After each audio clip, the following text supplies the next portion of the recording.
Everyone, let us welcome Tony DiTerlizzi to Dragon Talk. Welcome, Tony! Yay! Dun, dun, dun. Yay! Thank you for having me. Very excited to be here. We are so excited to have you here. As I was saying before, everybody in my household is excited that you're here. You're lots of fans. That's terrific. It's weird. I feel old and lucky when a longtime fan is like, we started with, this old second edition monster manual, and then my kids read Spiderwick, and it's pretty amazing. Yeah. And then their kids, who knows what they'll be reading. But hopefully you'll still be writing and illustrating because you're wonderfully talented. Thank you. Absolutely. We just read in the house the newest book, Kenny and... Oh, no, wait. We started with Kenny and the Dragon. I'll show you here. And I asked my son to please write a review. Oh. And would you like to hear his review? I absolutely would. He actually finished it yesterday. And I know it's going to be better than any Goodreads review I'd ever get. I mean, you might. I will give you permission if you want to blurb him on the front of your book. But watch out, Publishers Weekly. We got a new reviewer. Starred Quinn's gives you 5 stars out of 5. And he said, "Oh, I love it. I like the rabbit and how there's all these animals. The night is cool. I like the creation, the world creation, and how the dragon and the rabbit are best friends. I really want to live in this world." Aww. So that's a great review. Yes. There you go. There it is. That's it. Yes. I want to live in that world too. That's why I do it. Me too. Yeah. I mean, it is an adorably wonderful, wonderful story. Kenny being this adorable little rabbit and Graham being the dragon. Thank you. That was, that book came out a while ago. It was during the height of the Spiderwick books. So geez, 10 years ago now. And the publisher had offered, at the time, they knew I loved all classic kids books like, Alice in Wonderland and Wonderful Wisdom. I love all that stuff. It's such a part of, why I do what I do. And all that stuff's in public domain. So they're like, do you want to do an illustrated version of Alice or Wizard of Oz? And there's a lot of versions of those already out there. If you go to the bookstore, you'll see various, incarnations. But The Reluctant Dragon was just one of those little stories that I just absolutely loved as a kid. And I think it's because now that I'm older, I think because I felt like I was the dragon, the misunderstood monster. Which ties into D&D because I love the monsters more than the player characters. I always was like, I feel like I'm like a kobold or a gnoll or a shambling mound some days. Yeah. Did you I feel like, sorry. No, it's all right. Go ahead. I was just going to say, I kind of feel like we jumped in without fully giving you a proper introduction so that people know exactly how, I mean, your resume runs real deep in especially if you're a D&D fan. I mean, you alluded to longtime fans, but they may be very familiar with some of your work from, was it 2nd edition D&D? Yeah. You had to recall that, like, how far back? Well, let me do the math here. Yes.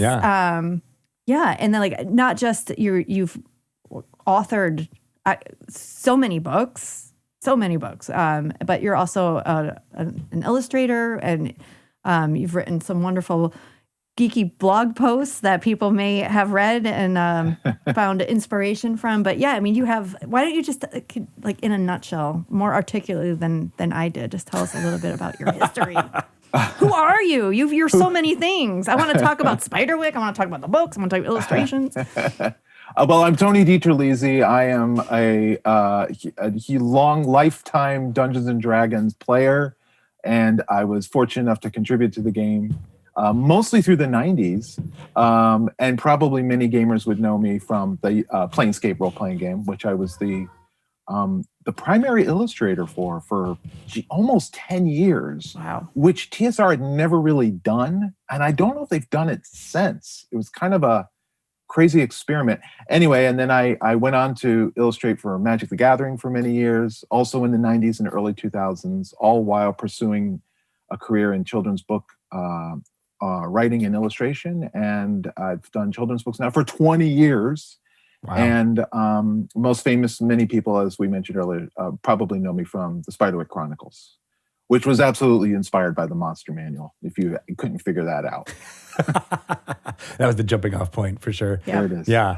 But yeah, the Planescape visual look is, what I think of when I hear your name. Like that's the the aesthetic, the weirdness. Was there something about that setting that spoke to you other than being assigned it? Was it part of your milieu as an artist? Well, to go back a little bit in that early 90s, Greg, I mean, I'd been asked to, my first project for TSR was Dragon Mountain, and which I did okay illustrating. It was way more than I had banked on. I thought I was going to get like a module or something, and I get to do like, 3 or 4 illustrations for an adventure module. I didn't think they'd give me a box set, but I excelled at the monsters. And so Tim Beach was like the head designer, the head editor on the Monstrous Manual, and this would have been the first ever color monster manual, if you can. When they had invented color finally for D&D. For D&D. And he had originally wanted me to illustrate the whole thing, all 300 and something entries. Wow. Oh my God. But there was no way I could have done it in the time allotted. And I didn't, I worried that I would rush, and I didn't want to rush it, because that Monster Manual, those early source books were so inspirational to me, and I didn't want to blow it. I really meant a lot to be asked to do that. And so I think, at that time, a lot of the staff artists like, Jeff Easley and people like Larry Elmore and Clyde Caldwell and Keith Parkinson, all these giants that had worked for TSR during the 80s, they were oil painters. They were inspired by classic fantasy along the lines of like Frank Frazetta and Boris Vallejo and stuff that would have been very popular in the late 70s and the early 1980s. And I was inspired by like Brian Froud and Alan Lee and then the people that inspired them, like Arthur Rackham, these kind of old fairy tale illustrators that drew, twiggy, creepy, skinny things. So that came through in the art that I did for the Monstrous Manual. And there was a polarized kind of reception. Some people really liked it because I didn't use bright color. I used all brown with more brown and earth tones. Not every monster was jacked. Some of them were fat. Some of them were skinny and scrawny. And, and that I think caught the eye of the team that was putting together Planescape. And they thought, this guy might be the person to do the visuals for this incredibly epic world that Zeb Cook was creating at the time. And they had actually they had originally wanted me to join as staff. And I declined, which was a very hard decision.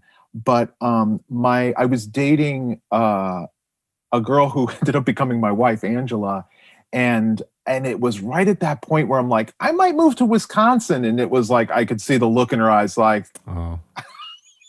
So I was able to just remain freelance. And, here I am. I mean, as I said, I was the sole illustrator, golly, for almost 10 years. It was crazy. It was a roller coaster. It really was. When I think back on it, I'm incredibly thankful that I was given that opportunity, because I learned so much. It's really powerful work. I mean, I have one of my favorite T-shirts is the Lady of Pain symbol. And there's just something so iconic. And other than normal D&D T-shirts that I wear, like that's the one that gets the most comments.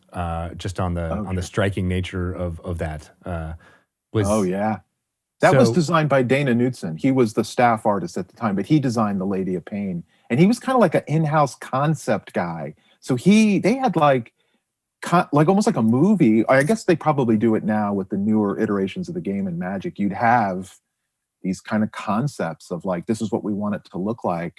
And Dana had done a lot of that initial homework for what Planescape should look like, including designing the Lady of Pain. That's awesome. Yeah. And then so talk us through like what it's like having that kind of creative, not control necessarily, but like the visual look, and then being able to iterate on it so that it feels we're introducing a new character or a new thing, but it needs to feel both familiar and new. And that's got to be, I mean, some of the joy I see in watching our art directors now is they bring in new people to do that work. So it's got to be a little bit hard for someone who is, hey, this is my style, but I have to keep it fresh, not only for the audience, but for yourself. Well, I think it started to expand the window of what fantasy art can be. You know what I mean? So I think, there was for many years when you said fantasy art, you thought of, Frank Frazetta airbrushed on the side of a custom van. Like, oh yeah, I know what that is. It's Conan with no shirt on, with a giant axe and a naked girl wrapped around his legs. And so I can see every muscle and every every muscle is simultaneously flexed, as strong as it could be. Yeah, it's so physically impossible to do. And I remember I was up at the offices when we were doing some of the initial meetings, and Zeb showed me these art books he had purchased on a recent trip to Japan, and it was the art of Yoshitaka Amano, who famously, an amazing famous illustrator, but most famously known for being the lead designer for Final Fantasy. And Amano's watercolor sketches have a manga influence, but they're certainly been westernized in a lot of ways, and they were absolutely just mind-blowingly beautiful. And he was like, "Can you do something that looks kind of like this? Like, do your Frowdy Rackham thing, but can you infuse some of this in it?" And I was like, absolutely, because it was pencil and watercolor. It was in a visual medium that I could understand. And so we were expanding already then at that point. We were starting to push boundaries of what you could do to describe or illustrate what a Dungeons and Dragons world could look like, that it didn't just have to be these muscly characters. That you could have these parts that look different. I kind of think of it almost in a way of like the Marvel expanded universe, how, okay, there's the earthbound superheroes, but then when we go in these other universes, things can look like Guardians of the Galaxy or whatever. So it was an amazing time. At the same time, TSR was developing another huge campaign system called Birthright. And frankly, that's where they put all the money and all the attention was on Birthright. So all the heads of the company, all the big people, they slid all their chips on that. They're like, this is going to be the big thing. And then they kind of left us alone to create Planescape. So we really pushed what we could do. And, one of the things coming out of doing that Monstrous Manual was, you had these boxes with the monster kind of just floating in the box. And I remember Don Murin, who's still at Wizards now, was the designer for Planescape. And I remember a monster wouldn't do that. A monster would want to tear across the page or upset the text, or, that's what a monster would do. And, Don was able to kind of figure out how to, things like doing a text wrap back then were incredibly difficult because we were laying it out in like Quark. There was no InDesign or... the artwork would have been scanned.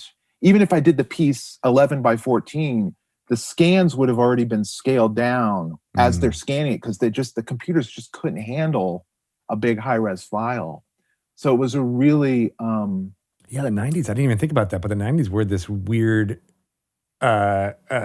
old school typesetting and, literally copying and pasting text on a page and then scanning that in. Like there were some people who were still doing it that way during that time while the digital, tools were being developed and happening. So did you paint every single image, by hand, or did you do anything digitally? It's just funny to me now because, of course, I painted everything by hand. There was no, I still paint everything by hand. But I remember they wanted drop shadows. And so we would do a sketch. A lot of the times, Dawn wanted the artwork vignetted. So in other words, it would go to white. So they could scale it however they wanted and float it anywhere on the page that they felt would work best with the flow of the text. And they wanted drop shadows. Well, I didn't now you click a button and Photoshop will give you that drop shadow. So this is how we did it. I would draw it on a piece of paper, and then I would paint it, put some color. Then I would rip the sheet of paper so it looked like a torn piece of paper. Oh my God. Then I would take a piece of whiteboard and airbrush a shadow and then glue the sheet of paper on it to look like a shadow. And that's how we did the drop shadows. And then you scanned shadows. that whole thing. And then they would scan that. And then, Was this really that long ago? Because the 90s seemed like that wasn't that long ago. But I mean, to think about 30 years. Oh God, I guess it is that long ago. And in you were just born, time, Shelley. Yeah, I mean, I was just a baby, so what do I know? my whole life has been just clicking buttons on Photoshop and getting what you want. But just Photoshop was out. That's Photoshop was out. Creative. I mean, no, it's just like thinking of you tearing the paper and airbrushing and how long all of this took. Oh, it took. And then I remember we had a fire one, and they were like, "Oh, it'd be cool if the edges were burned because it was like a fire imp or something." Oh yeah. So I did the whole drawing, and I take a lighter, and the thing just goes woof. I had to do it over again. Oh, it was hilarious. And I'm like, okay, maybe I should burn the edges first and then draw it. How long would it take you to do one piece of art? With or without a drop shadow? Okay, so when we first year was 1994 when we first started doing Planescape like full tilt. That was the campaign setting, the monster book, and I think Planes of Chaos. So 2 box sets and a monster book. So when I finally got hired, I was like, well, who else is contributing? And they're like, it's just you. And I'm like, you mean like the entire, like there's 4 books in this campaign setting. And there's another they're like, yeah, it's just going to be you. We just want you to set the look. Wow. And I'm like, okay. So we looked at the schedule, and I said to them, "There's only one way I can do this. I'm gonna just go to final art, and I'm just gonna send you guys finished art to keep because the deadline." They had already had their printing deadlines and their release deadlines, but something happened on the development end that delayed the start.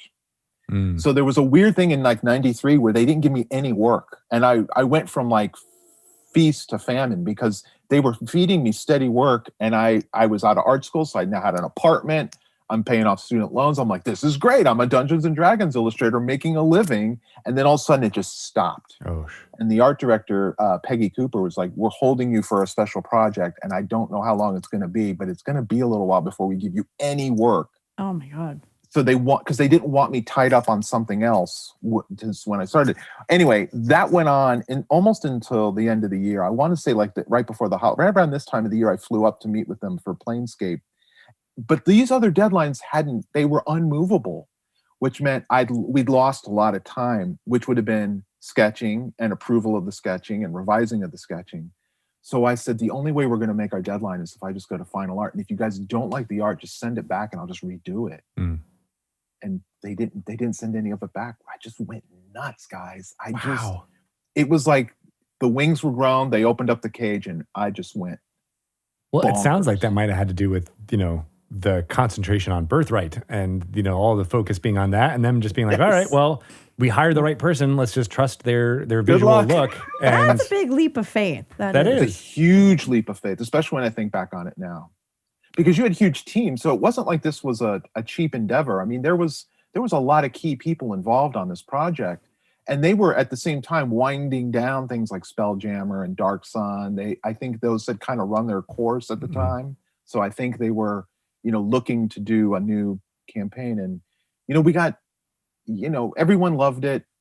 We crossed our fingers and hoped that the rest of the world felt the same way. And fortunately for us, they did, and so it's a great story. Especially with like the idea, I mean, you mentioned Birthright, like, I don't see that in the zeitgeist as much now as Planescape is, and how much people talk about it. I mean, obviously, I think the video game has a lot to do with that because that brought it out to a whole bunch of different audience members who grew up with it. Were you involved with that at all, Planescape Torment? I wasn't, but Colin McComb, who was one of the designers on Planescape, then took the job and moved with, I can't remember the name of the game company that did that, but yeah, he Black Isle, I think. maybe. Yeah, he was part of that team. And TSR owned all my designs. So all the design work that I had already done for Planescape was then just sent over to them. And then, so they had it all already. Right. So in a sense, they still had me for free. Yeah, it still feels like it's in the milieu of all of your work, for sure. Yeah. But some cool things, little tidbits for any modern day D&D, 5th edition D&D fans. The Modrons got a reskin during that time, and that was the Modrons almost didn't make it into Planescape. And Zeb had called me one afternoon and asked if I knew what they were, and I said, I vaguely remember the weird. I'm like, the shape people, the little weird, the triangle dudes. And he's like, yeah, and he's like, did you ever play them? Did you ever? I'm like, I don't know nothing about them. So he's like, read the entry and see what you think. So I read the entry, and I'm like, this is amazing. The whole thing, how they ascend to Primus and everything. So for some reason, I immediately thought of the Wizard of Oz, and not really the Tin Man, but more like TikTok from the second book, Ozma of Oz, and some of the other books. Yeah. And so I drew a monodrone like TikTok, and I faxed it back to Zeb, and he called me back and was like, "We're putting Modrons in Planescape," and that was a huge thing. And I'm delighted when I see that the design is essentially the same kind of steampunky design that we came up with 30 years ago. The other one that was huge was Tieflings.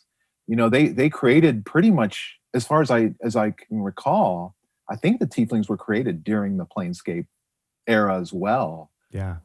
Which was, again, an amazing, you're just drawing it, trying to figure it out. Yeah. So what kind of direction would you get? Like, was it like an art order, like, or was it more creative freedom? Like, they probably have horns.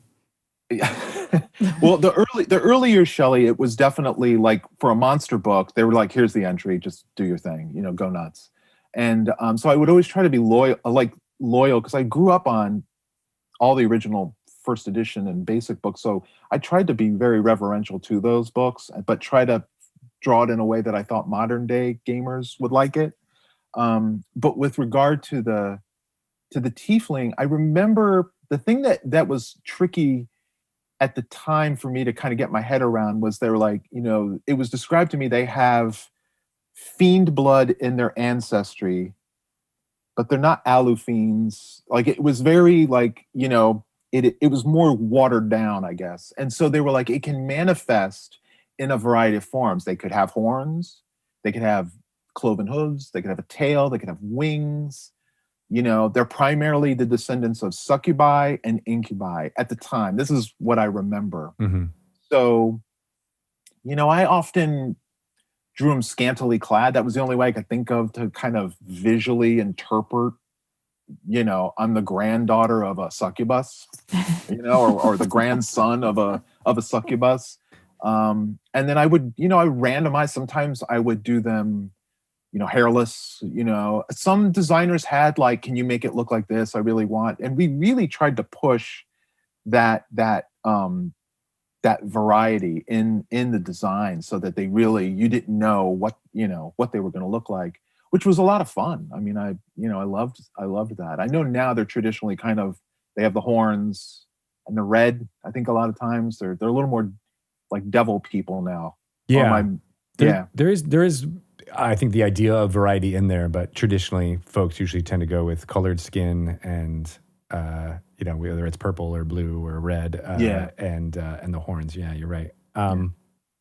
Well, you've mentioned this a couple of times, and I want to kind of go back to it because it's something that's fascinating.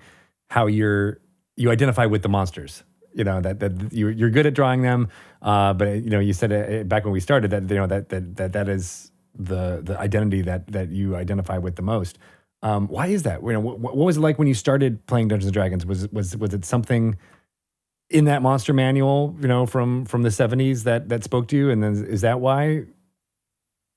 What do you think? I probably started playing in 81, 82, right at the rise, as it was becoming incredibly popular. I would have been 11, 12 years old. I would have been in middle school. The worst time of your life. Yeah, for everybody. Speaking of so monsters. Bad, right? Yeah. And it was in my school. I grew up in South Florida, and so in my school, what? I wanted to It's number 1 on my notes. I can't believe I forgot to mention that. Jupiter, Florida. Jupiter, Florida. I have a very strong connection to Jupiter, Florida. Do you? Oh, wait, do tell. I want to hear. Were you going to say home of Burt Reynolds? I was going to say home of Burt Reynolds. That's always the thing everybody says. Anytime you meet It's also anybody. the home of, well, my dad right now, because he's a snowbird. Okay. So we've been going to Jupiter, Florida for years, like 30 years or so. Get out. I swear to God. Every spring break and Christmas. Actually, I should be going there in a couple of weeks, but can't. But yeah, we've had every, at least once or twice a year, I go to Jupiter for the past 30 years. Oh my God. Well, we have to. I know it well. We summer down there now because we've got so much family down there, and our daughter's in school, so we can only go in the summer. Sometimes we go over the holiday break, but like you, we're stuck here. Yep. But yeah, I mean, so a bunch of that Planescape stuff was done all down in Jupiter. I have to look at Jupiter with fresh new eyes now. Yeah. Now that I know this. And now you know why all the Tieflings are scantily clad. Yes, I'm going to the beach and everyone's running around their bathing suits. Too hot. Too hot for chainmail. Yeah. Maybe not chainmail. Definitely not chainmail. It breathes really well. It does. It does. Yeah. Oh, that's so funny. But also, having grown up in Florida, it was, and in Jupiter, you've got a lot of beach bums. You've got a big sport. A lot of people love sports. You got a lot of rednecks. And then you've got a guy, an art twerp who, I love drawing mythical creatures and I love reading fairy tales. No. You're out. You're out of here. You're walking around middle school with a giant target on your back. And so, D&D was, like I said, was very popular, but it was like a fad, I want to say, more for like a year or two. And then it kind of, gave way to Rubik's Cubes and MTV and whatever the next thing that everyone got excited about. But I still kept playing because and for me personally, and I've talked about this a couple times, we were talking earlier about a reluctant reader. I was absolutely I don't know if I was a reluctant reader, but I'm a visual learner. Mm-hmm. So reading books at that transitionary period where you're going from books that are heavily illustrated to books with no illustrations, I was immediately turned off. I don't want to read this because I'm having problems understanding it. Yeah. And I need pictures. So I read a lot of comic books, which you can't do a book report on that. But man, I tore through those D&D rule books and every module I could get my hands on, and Dragon magazine and Dungeon magazine. And that led to, reading Tolkien, reading, Elric and Edgar Rice Burroughs and, on and on. So it was a huge, player in me becoming a lifelong reader. Yeah. But back to your question about feeling like a monster, I just felt misunderstood, Greg. I mean, I felt like I'm not a wizard. I'm not a fighter. I'm not a thief. I'm none of those things. Those things are cool. I'm I'm an Udyug. I'm the garbage monster underneath the city. I'm the trash heap from Fraggle Rock. That's how I felt. Marjorie, I love the trash she was heap. my favorite. Yeah, that's always when I think of the Udyug. I'm always like, I want a soul singing Udyug. I need to do that for our campaign. Oh my God, that's got great. all this attitude and. So, are you a dungeon master then, or a player? Okay. Yeah, we've had a group that we've played off and on for forever, and then actively, my daughter's 13 now, and so we've had an ongoing campaign now. I want to say maybe 3 years. Oh, cool. And I wanted to run her through modules that I experienced at her age, so that we could have that. So we can talk about the Keep on the Borderlands together. We can both have that experience. And Scott Fisher, who's a big contributor to Dungeons & Dragons over the years, is in our group, and he's actually taken over he did this year for part of the year, and now we haven't had a chance to play, but he's been running the game now, which has been great, so I can play and annoy everybody with my bad pirate voice. It's part of the game. You got to do it. That's adorable, trying to find something that you and your daughter can experience together. I mean, it's a smaller comparison, but Star Trek: The Next Generation came out when I was 9, and my daughter is 9 now. So I was like, we're going back and watching those old episodes, and there's something just really great about me being transported into my youth, but then also her, taking a cue from things that were formative for me back then. That reverb as a parent, and that like, oh my gosh, I was this little when when she was 7, we're watching Star Wars. This is how old I was when I saw Star Wars. We're gonna watch it, and then I'm like, I was this little, and then I'm like, now I'm old and I'm watching it. the tears just come. Always tears. Sounds like my son's gonna have to start reading some Sweet Valley High. Nice. So we can have that connection. Some Babysitter's Club. Babysitter's Club's back on Netflix. It is. It's really good. I didn't watch that. I think I'm too old for Babysitter's Club. He's gonna have to read Jackie Collins and Sweet Valley High. Flowers in the Attic. Yes. Oh my God. VC Andrews. Wow. There you go. I loved that. Yeah. Definitely. That's good. Yeah. That's so awesome. as someone who loves monsters, is it hard for you to fight the monsters? Because sometimes it is for me. Like anytime we fight a creature that has anything to do with a dog, any kind of hellhound, I'm like, I'm not touching it. Just let it go. Yes, and we were that was how I was with kobolds when I was younger, and that's how my daughter is with kobolds now, because we have 2 small rescue dogs, and they're essentially kobolds. They steal, they pilfer, they hide, they're mischievous. They set mechanical traps. Sometimes I'm hit with a poison dart. I'm not sure why. They're the most genius dogs ever. They developed opposable thumbs. It's great. I try to, we've definitely done some, if it's a very animal type, like an owl bear or something, I just play it like a bear, like it's just doing what it does. Right. And then when we've done humanoids, I try to play them like from their point of view, they're right. Like you're the scourge, you're the one who, you abandoned this dungeon, so it's rightfully ours. Why are you coming back and taking this thing from us? Like, this is our lair. This is where our den. This is our, you taste delicious. So we may have you for dinner. But we always, I try to, because I love that moral ambiguity way more. I love when they like, I feel weird that I had to kill this thing now. Like, I don't know what to do with those feelings. Like, good. You guys sit around a campfire and work that out. That's role playing. That's the good stuff. And that's the best stuff to me. Yeah. And I think many role players, when you start off, you hack and slash through a dungeon like it's a video game. And if you stick to it long enough, within a couple of adventures, I feel, you're like, wait a second, how is there another way we can do this without just killing everything? And that's where it gets really good for me. At least, my experience is shown. Yeah. That's where drama comes. Mm-hmm. Right? Because you start to be like, where's the character going to progress and grow from here? And I think that's the thing that Dungeons and Dragons does better than any other game out there, is because you develop empathy without even realizing it. Yeah.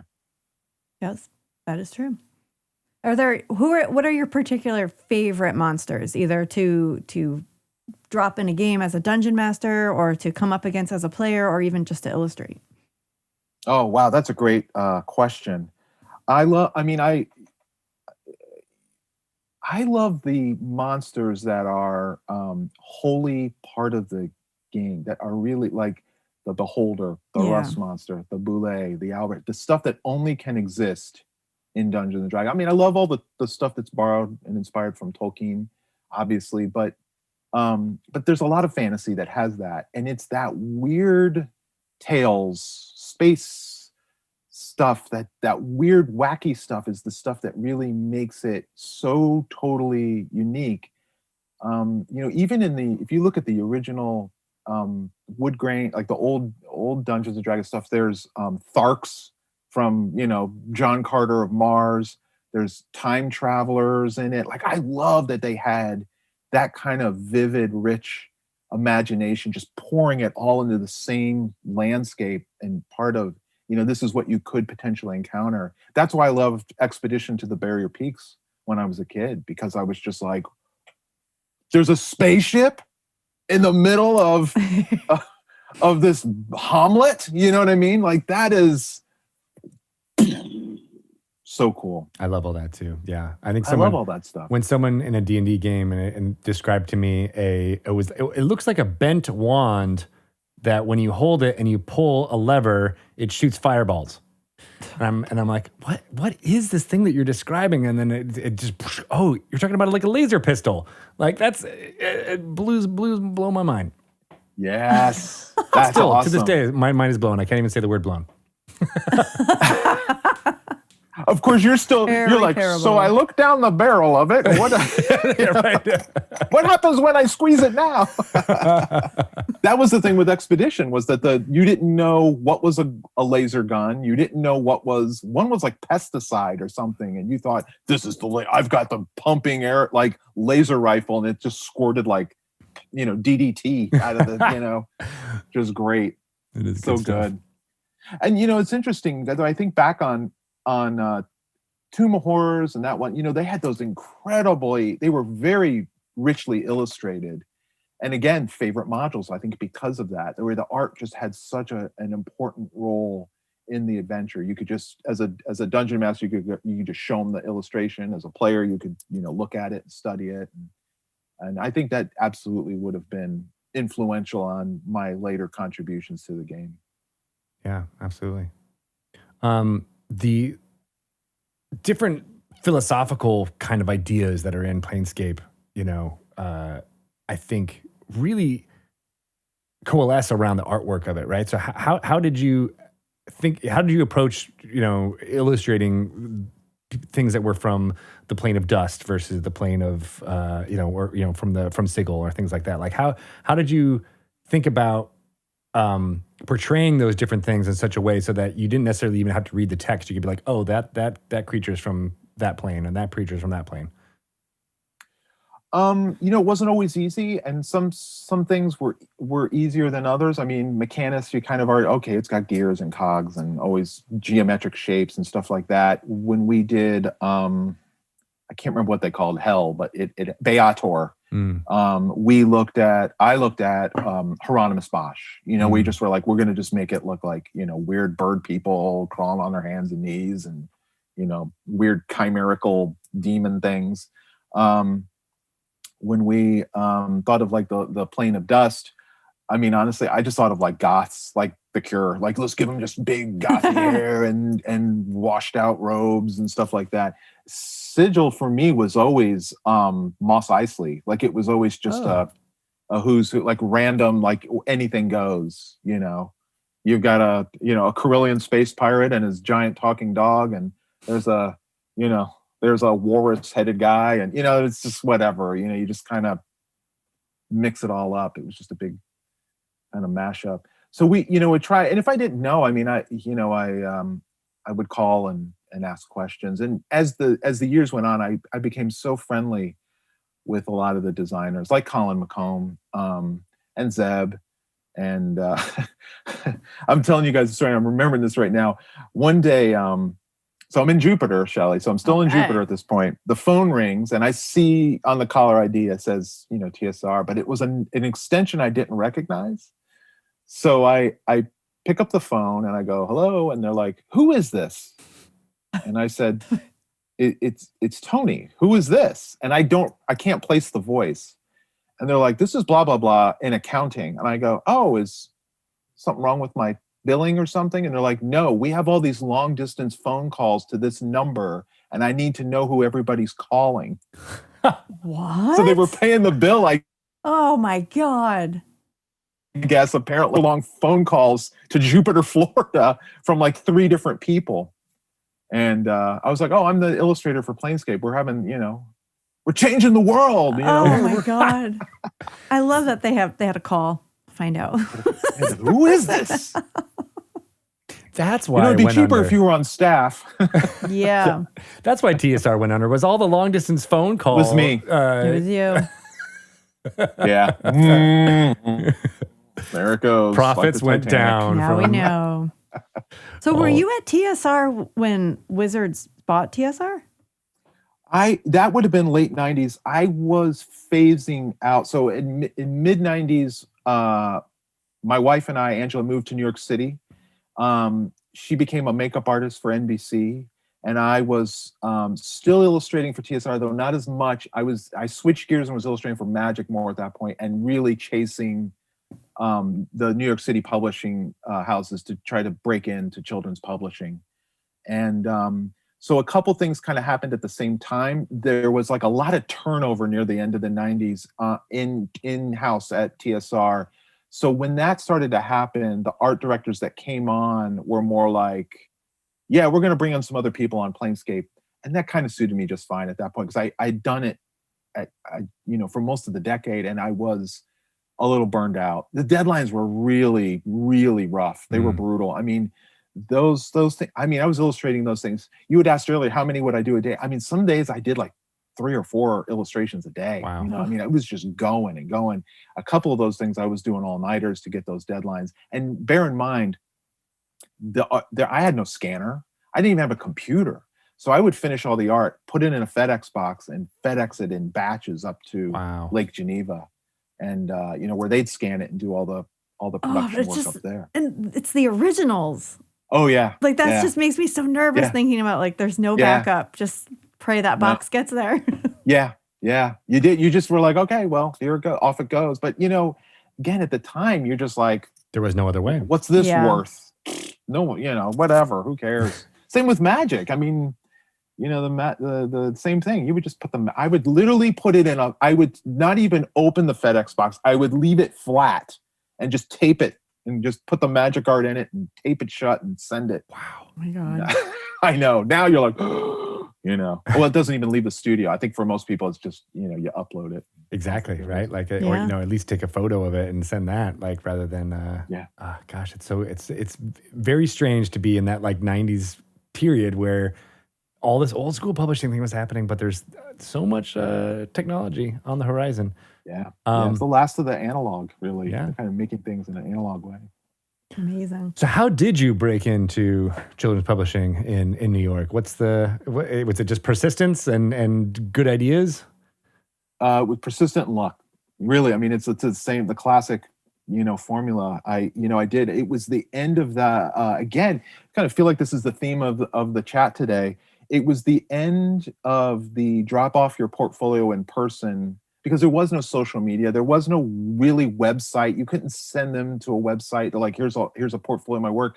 So what they used to do in the old days was you'd go to the publisher on like a Thursday or Friday, and you drop off your portfolio, and then you'd come pick it up on a Monday, and they'd have a form letter in there. It's like, thanks for your submission. We'll call you. And I got to experience kind of the end of that era when I was in New York. So you'd leave, a couple color copies of your art, and you'd have a bunch of samples in your portfolio. And I did that for about a year, just making the rounds, and you'd meet people along the way. As I said, Angela, my wife, was a makeup artist, and she worked at MAC down in Soho, MAC Cosmetics. Mm-hmm. And right around the corner from her was Scholastic, publishers of books like Harry Potter, and Scholastic book fairs. And a gal came in to get her makeup done, and Angela sees her. She has the Scholastic bag. She goes, "Oh, do you work at Scholastic?" And she's like, "Yeah." So Ange does the makeup on one eye, and she goes, "How do you think?" "Yeah, it looks good. Can you do the other eye?" "I need to know, can I have my husband drop his stuff?" Oh, nice. Held her hostage with one eye done. One eye done. Yeah, one eye done. Well, because that's a lot of people would be like, "I got to go to a thing. Can I get a thing, and I'll buy the lipstick and the eyeshadow," kind of thing. So she relented and was like, here's my card, whatever. And I came in like the next day, the following day, and just, I was very much like, "Hey, listen, I don't want to be a pest here. You look at it. If it's something you think you can do something with, then that's great. And if you can't, I understand. I don't want to be a burden." And she looked, she's like, "Wow, you're really talented. And let me see if I can get somebody in there." And I met an editor named Kevin Lewis, who changed my life. And no one at Scholastic, they weren't that interested in my stories and my art, but Kevin jumped ship and went to Simon & Schuster, and immediately he started publishing my books, and the rest is history. Wow. Oh my God. What year was that? Yeah, just out of curiosity. That was late. That was like 98, I want to say, 98, 90, because my first kid's book came out in 2000, so I would have handed in all the art for that in 99. You always hand it in about a year early. Right. And at that point, I don't think I was doing much for Dungeons and Dragons. I did a little bit for third edition because they were ramping up for third edition at that point.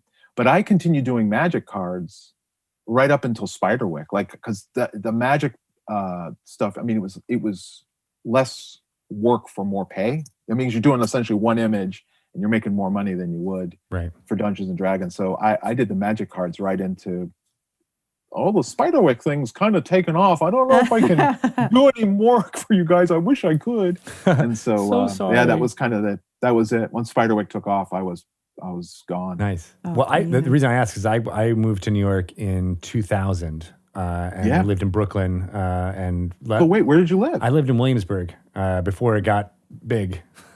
Well, even Park Slope then was on the rise, but it wasn't what it is now. That's for sure. Yeah, that's where we were. You were in Park Slope? Really close. I had a lot of friends there. We were neighbors. Yeah. Yeah. It was hard to get there. Yeah, I had to go basically into Manhattan to get to Park Slope because the G train was a pain in the ass. But yes, it was. I had a lot of fun, going there. And there's I still see like images of like Grand Army Plaza and stuff in movies and stuff. And I'm always like, oh yeah, I love that area. I know where that is. I know where that is. Yeah, exactly. Oh, that's great. So, what is it about children's books that's appealing to you? Writing stories for kids. I think that. That's when I became a reader. I mean, we talked about in middle school, I'm playing Dungeons and Dragons and I'm reading these books in middle school and they help me become a lifelong reader. So I was probably a little behind what other kids were reading. So I read, Phantom Tollbooth and Wrinkle in Time and things like The Hobbit and stuff. And those types of stories absolutely, shaped me at that age. And I wanted to be part of that community, part of that conversation. I just feel like those stories have such a tremendous impact on a young developing human mind. Yeah. And I just really wanted to be a part of that. It's the stuff that's most meaningful to me when I think back on, when someone's like, give me your top 10 books that you've read and loved. They're all kids' books.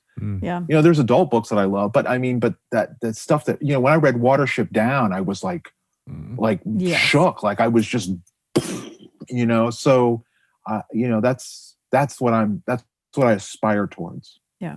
It's got to be very rewarding to talk to kids. 'Cause you do I assume you do school visits and things like that to see them the way how much do you make questions aside, but to actually see the impact that your work is having on them and how excited they get, about when's the next book coming and how immersed they feel with the characters. And my son wants to live in your world, the world that you created. It's got to feel good.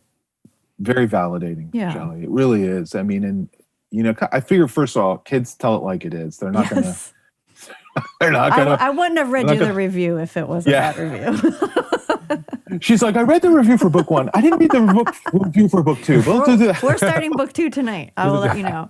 Oh, hopefully she likes it too. That's good. I just that when they come up and if their parent, any adult, like if a teacher or librarian or parents, we read it together, that's like gold for me because I'm fortunate enough that my mom read to us DiTerlizzi kids. So that's like a very cherished memory in my memory banks. And so the idea of sharing books together, I absolutely, it's like, to me, it's like watching a movie together or listening to a favorite song together, and then talking about it afterwards.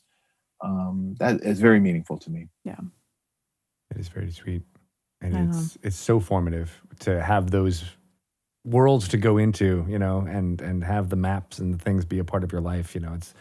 It's the good stuff that Dungeons and Dragons can do for young ages as well. But there is something about cracking open a book and going to another world for a few hours. I don't know if you guys have experienced this, but the thing with both D&D and a fantasy story was if it did tackle some worldly themes, but somehow you're in a safer space to talk about them. Mm-hmm. You know what I mean? So That happened with me a lot. Like we talked about Watership Down, you know, and I would talk to my mom about it, or Hobbit, you know, and like, you know, this, you know, that was terrible. What, you know, what this character did to this character, and then we would kind of talk about it, and then inevitably it would jump out into the real world, and you started to see these parallels in the things that were happening in these stories or in a D&D game, and you could start to see these things playing out also in the real world. And I think for some of us, myself included, I like that there's maybe a safe place to talk about some of these types of things and start to process and comprehend these concepts. And if it's in a world with a talking rabbit who's best friends with a dragon, then I'm all for that. Absolutely. Makes it even better. Yeah. Yeah. I'd hope so. And I think it makes the youth who are reading it, you know, think about, you know, what people today might call political topics, but like things like, you know, racism and sexism and things that are you know, still very prevalent in our world. But I feel like the youth are always experiencing that through the stories that are told and asking those questions. And I feel real sad. I mean, I came from a bit of a religious background where fantasy was always at an arm's length. It was always like, you know, I'll let you read those dragon stories, but you got to have, you know, quote unquote, real books to read as well. And I feel like I learned more from Star Trek. I learned more from Planescape. I learned more from the children's books that we got into because they were so open about, you know, what it feels like to be other, what it feels like to walk in shoes that aren't yours at that moment. And I don't know. I feel optimistic thinking about the fact that my kids and Shelley's kids and your kids and everybody's kids are getting these stories that have so much representation and diversity of characters within them. You know, that hopefully we can push towards, you know, a better future for, you know, the people who are going to be leading this world in 2050.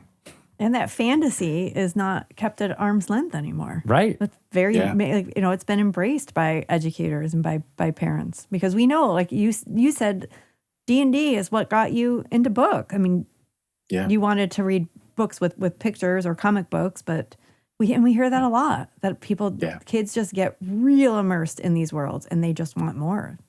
Yeah. Yeah. I agree. And I do. I think that, you know, I mean, Shelley, you read Kenny and the Dragon with your son, so you saw it's about prejudice. I mean, that's what that story is about, and it dives in deeper in the Book of Beast and talks about that more. Because I wrote that story during the backdrop of what was going on the last 2 years in our country, and it inevitably is going to soak in to the storytelling. And I think that the same can be said for any D&D game that we'd be running. We may be escaping reality by rolling dice and being an elf or a halfling or what have you, but you're still talking, that stuff is still in your mind. You're still thinking about that. Yeah. And I think that's a good thing, especially with our kids. I think it's a great thing because like this book will now give us a way to talk to him about prejudice in a way that's going to be easily understood for a 7-year-old. And you know, one of the things about there's pros and cons to having your kids at home while they're doing school. But one of the pros, like, I mean, I can hear what they're talking about in class. And when the teacher reads them a story, she does they have to talk about connections. They're real big on the connections, which I don't remember doing. Greg, I don't know if you did this, but you're probably hearing your kids doing it now. And after they read a story, they talk about how a personal connection to the story. What in your life can you relate to with what you're reading? And the things that these kids talk about, some of them, because they're just kids. I mean, they don't have a filter, but you hear like they go pretty deep and just like, and it seems like, well, this is just a kid's book, you know, but it's not. They really are reaching deep to find those connections and how they feel, you know, particularly personally impacted by something. They're smarter than we are. Yeah. Yep. They're exposed to more than we ever were. They're seeing things. They're much more inundated with everything, the good and bad, news, not news, whatever, you know, they are very aware of what's going on. And I find as a parent, the tricky part is talking. I don't want to take my daughter's childhood away from her by burdening her with all the realities of the world. Right. But I'm also trying to just talk to her realistically, like, here's what's going on right now. And it's such a tough balancing act. Yeah. But you know, again, I think, you know, playing a game of D&D or Magic or you know, whatever board games you want to do, or a video game or reading a book together, I think those reinforce closeness and family. And you don't have to be flesh and blood. You can just be friends that are your family, or people in your life that are family. And that's so important, especially during times like we're living through right now. Yeah. Yeah. It gives a language. It gives like a reference point for them to be able to discuss all that. And it's great. Yeah. So good job. You're doing good work. You know, you're doing the work for us. For 30 years, 40 years you've been doing it. Before there were computers. Yeah, that's great. There's an old guy, old D&D guy. Taking out your quill pen. I did use quill pens. I was totally. It was an artistic by choice. Yes, by choice. Yes, definitely. Yes. I'd love to see that again. That kind of exploration. That kind of. I think, you know, it's interesting. Richard Witters invited me to talk to the D&D team during this pandemic. They kind of have like coffee together and talk, and I was delighted to talk to the team and stuff, because we've enjoyed 5th edition greatly, and we just talked about different aspects of the game and stuff, and you know, we were like, you know, the beauty of this game is as far as an artist is concerned, is you can actually make it look like you could do, if you wanted to do an anime manga version, you could make it look like that. If you wanted to do a super realistic version, you can make it like everyone's visualizing it in their own way. And the beauty of it is the game works in any of those versions, which is just so unbelievably amazing to me that you can do that. And I think artistically in the coming years, it would be, you know, I challenged them to be like, find someone unexpected to illustrate D&D. I think would be, yeah, sure, it'll be met with some pushback, but I also think that's how you also start to open doors and push the ground.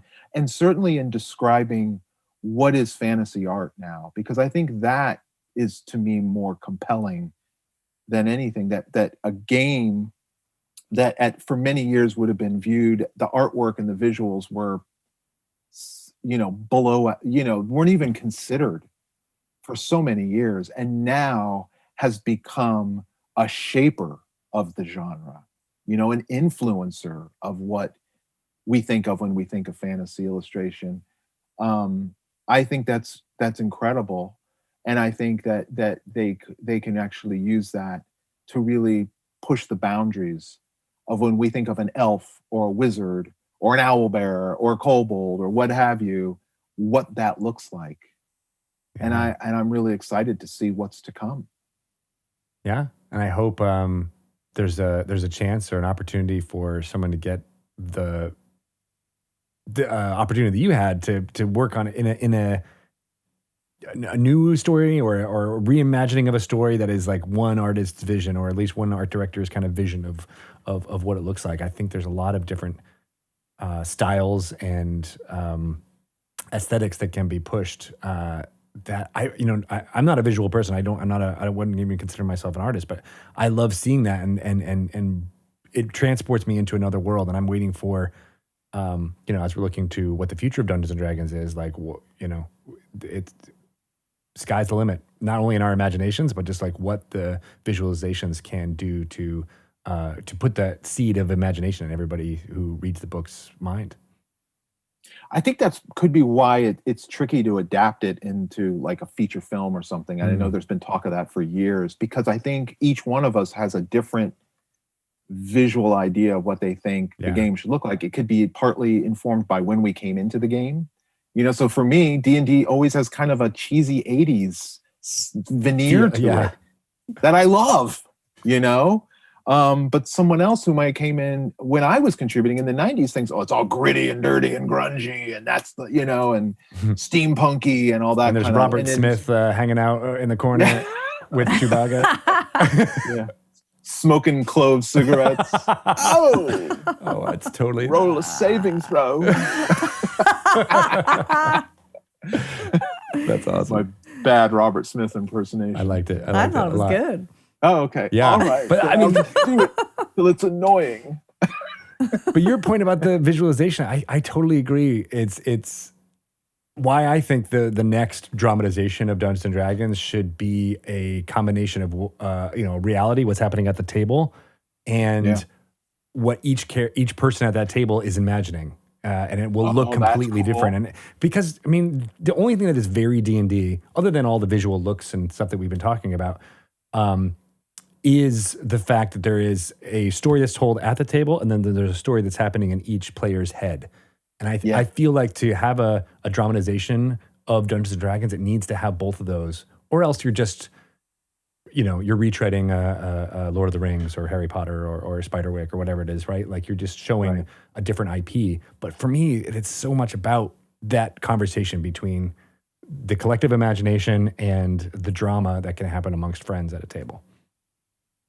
That'd be really, really cool if they could pull that off. I don't think they can. Mm-hmm. They, meaning, whoever it is. Hollywood producers that are going to try to crack this. But it's probably too difficult to do. But the way you just mentioned that, I'd be like, oh, what if it looks different depending on what character's point of view is? So say like the Dungeon Master's got one point of view and you see that visualization, but then you see the fighter makes it look, he's got a much more different way of thinking about it, or she's got a much. How cool with that? I think that would be really cool. Too. It's like The Affair. Remember that TV show? You didn't watch it. No, it was The Affair? But like they had they would show the same scene, but from different characters. Oh, I see. And it was really interesting because like they obviously have different perceptions about how things happen. Yeah. There's a famous X-Files episode that does that too, where you see I the same remember plot, that. but it's one from Yeah. Scully, one from Mulder, and very different. Yeah, you could. I wonder if that sounds less like a movie though, and more like a series. You're right. Would be the way to do it, which would be so cool because you could see the Dungeon Masters. Everything's it is like Tolkien. It's super serious and real. Yeah. And then the fighter, everything's just small and puny compared to the fighter. Yeah, but and he or she's just walking around like, take it out. And the wizard cowering in the corner. Totally. But it's like even how just you as a player likes monsters. Like you would have a different. The way you would see a monster is different than the way other people in your party would visualize. Yeah, I think so. That I mean, it's funny too because when I DM, I always like to show them a picture of the monster. So I'll have the books on PDF and stuff, so I can print out the picture of the thing. And so it's always like, what version do I want to show them of the thing? And it is hard. So first of all, it's never my version. It's always somebody else's. I think is way cooler than the thing I drew. But I go back to some of the weirdness of those early. I mean, I love that, Shelley, you mentioned the blog post I did years ago for the toys. I mean, I love that story that Gygax Me too. buys a bag of dime store plastic toys and turns them into, with Tim Kask, turns them into these iconic. I know. And I love that you kind of showed the evolution of how like this little toy turns into a rust monster. I've got them all over my desk. I've got the little rust rusty monster. guy.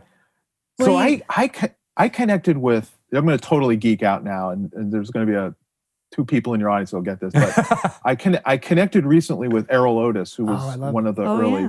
Yeah. And so I have been slowly collecting all the things that little article about the origins of some of those D&D monsters. I've been kind of annotating on a first or second edition monster manual of like where they got all the inspiration. It fascinates me to no end. So I've got the Lumley book that was the inspiration for the Mind Flayer. I've got it's the sci-fi book that is the Displacer, where the Displacer Beast came from. And so when I talked to Errol, I knew he designed two iconic D&D monsters, the Remoraz, which he corrected me, that's how you say it, the Remoraz, and the Ankheg, which are basically, if you think about it, are kind of the same in look, the way they're kind of wormy insectoid things. Mm-hmm. So I asked him, when you did these for Dragon Magazine, that's the first time they appear, and you designed them, what were you looking at? And he goes, oh, hold on, we were zooming. And he comes back with 2 rubber toys. Oh my God. I tracked one down on eBay. This rubber jiggly toy from the 1960s is the Ankh-Egg. Oh my God. That's what he used to design it. And I'm like, my geek head just exploded. I was like, went bonkers. I'm still trying to track down the other one, which I'm now going to regret that I shared it on your podcast, because now we're all on eBay looking for the trying same to find the darn same rubber toys. Yeah.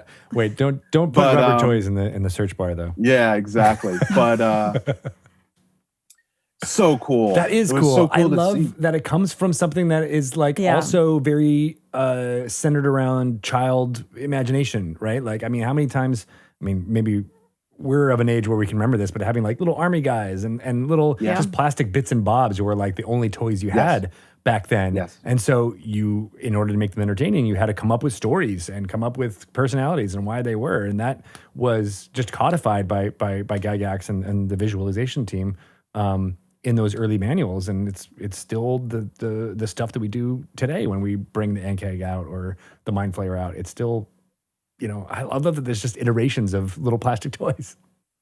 Yeah, I mean, the ogre and the troll are modified plastic army men, essentially. That's what they were. Dave Sutherland whittled on a set of little, I think they were Native American, like Apache warriors, and then painted them up with like model paint, and like, which would explain the scale, right? Because if you take a traditional army man and place it next to like a, you know, what would have been a wargaming miniature, right? Because that's really all they had. Yeah. You know, there's your scale. Right, bigger. Which is the same for, you know, you put an owl bear next to the thing and it's the same scale. So I think that's just so cool that also it's by necessity, like, well, it's big because, you know, the toy's big, so I guess that's how big it is. That's just mind-blowing to me that they're just grabbing, like you said, just crap off their, you know, here. One of the stories I heard was Gygax takes a stuffed animal and puts it in the middle of the play mat and says, roll initiative. Come on, dude, that is awesome. Yes. This is like a giant teddy bear god, you know, and it bleeds beans or something, you know, like a Beanie Baby. Like, can you imagine how amazing that would have been? It's like Don't Stay do Puft that in your Marshmallow kid Man. games. Yeah. Yes, it's totally like the Stay Puft Marshmallow. Oh my God. That you hit it, Greg. When Stay Puft Marshmallow, when you saw that for the first time in Ghostbusters, you're like, what? That's the same feeling I get that I love about D&D, and that unpredictability of it. Like, wait, what is it? Fighting that? I love that. I love that about the game. That's awesome. Well, so good. I feel like you know, we should talk again, because I feel like there's a lot more to go over. We didn't really even get into what's cool about Spiderwick and all the amazing work you were doing. So thank you so much for joining us, Tony, and talking through some of this older stuff, as well as you know, sharing the stories of playing with your kids and all that stuff. It's been a great interview. Thank you. Yes. Oh, it's my pleasure, Greg, Shelley. Thank you guys for having me. Thank Long-time you. listener. Love being on the show. It's my pleasure. Hope you guys are safe and well. You too. You too. Thank you so much.